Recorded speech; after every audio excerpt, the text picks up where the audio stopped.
শুধু তিস্তার জলেই জাতীয় সড়ক প্লাবিত নয়, কালিম্পং জেলার রামভি থানার অন্তর্গত 11 এবং 10 মাইলের যে মাঝে তার খোলা, সেখানে বড় সড় ধস নেমেছে। আর এই ধসে পুরোপুরি বিধ্বস্ত 10 নম্বর জাতীয় সড়ক। প্রশাসন দ্রুততার সঙ্গে ধস সরিয়ে পরিস্থিতি স্বাভাবিক করার চেষ্টা করছে।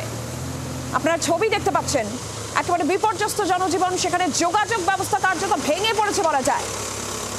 একে তিস্তা ফুসছে, অন্যদিকে ধস। 10 নম্বর জাতীয় সড়ক একেবারে বিধ্বস্ত।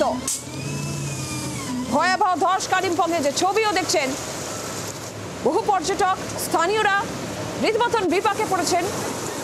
যান চলাচল একেবারে, যোগাযোগ ব্যবস্থা কার্যত ব্যাহত, বিপর্যস্ত বলা যায়। গাড়ি দাঁড়িয়ে রয়েছে রাস্তায়, পর্যটকেরা তো বটেই, স্থানীয়রা সমস্যায়। দ্রুততার সঙ্গে পরিস্থিতি স্বাভাবিক করার চেষ্টা প্রশাসনের।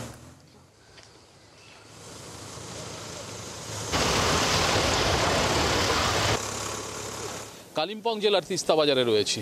গতকাল মধ্যরাত থেকে এই এলাকা, যেখানে দেখতে পাচ্ছেন একেবারে তিস্তার জলের নিচে ছিল এই এলাকা।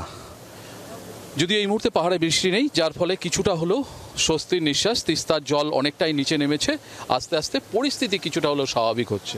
পাশাপাশি বলে রাখি, পিডব্লিউডির তরফ থেকে বিশেষ প্রতিনিধিরা এসছে, তারাও পর্যবেক্ষণ করে যাচ্ছে এই এলাকা, যে কি করে পরিস্থিতি স্বাভাবিক করা যায় বা দ্রুত গতিতে এই রাস্তাকে পুনরায় মেরামত করে পরিস্থিতি স্বাভাবিক করা যায়। কারণ এই রাস্তা দিয়েই চলে গেছে তিস্তা বাজার। জাতীয় সড়ক 10, অর্থাৎ এর থেকে কিছুটা আগেই, সেটিও কিন্তু গতকাল মধ্যরাত থেকে একেবারে তিস্তার গর্ভেই ছিল। এই মুহূর্তে বৃষ্টি নেই, কাজেই পরিস্থিতি কিছুটা স্বাভাবিক হলেও উদ্ধার চলছে জেসিপি পোকলেন লাগিয়ে কাজ। তার পাশাপাশি এই জাতীয় সড়ক 10-এ কিন্তু নতুন করে ধস পড়ার ফলে পুরোপুরিভাবে সকাল থেকেই একেবারে বন্ধ রয়েছে জাতীয় সড়ক 10, অর্থাৎ সিকিমগামী লাইফ লাইন। ইতিমধ্যেই পর্যবেক্ষক টিম, পিডব্লিউডির যে পর্যবেক্ষক টিম, তারা পুরো এলাকা পর্যবেক্ষণ করে এখান থেকে অন্যত্র যাচ্ছে, অর্থাৎ যেসব জায়গায় ধসপ্রবণ এলাকা বা ক্ষতিগ্রস্ত এলাকায় তারা ঘুরে দেখছে।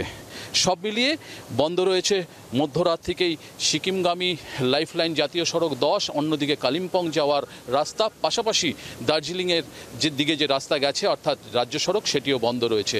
পর্যটকরা আটকে রয়েছে বিভিন্ন জায়গায়, তাদেরকে সেখান থেকে উদ্ধার করে অন্যত্র নিয়ে যাওয়ার যেমন চেষ্টা করছে, পাশাপাশি দ্রুত গতিতে ধস সরিয়ে এবং যে রাস্তা বন্ধ রয়েছে যেসব জায়গায়, সেই সব জায়গা থেকে পলি সরিয়ে পরিস্থিতি স্বাভাবিক করার চেষ্টায় রয়েছে প্রশাসন। তিস্তা বাজার থেকে ক্যামেরায় তুহিনের সাথে নারায়ণ, জি24 ঘন্টা। বাংলার আওয়াজ, বাঙালির আবেগ, জি24 ঘন্টা।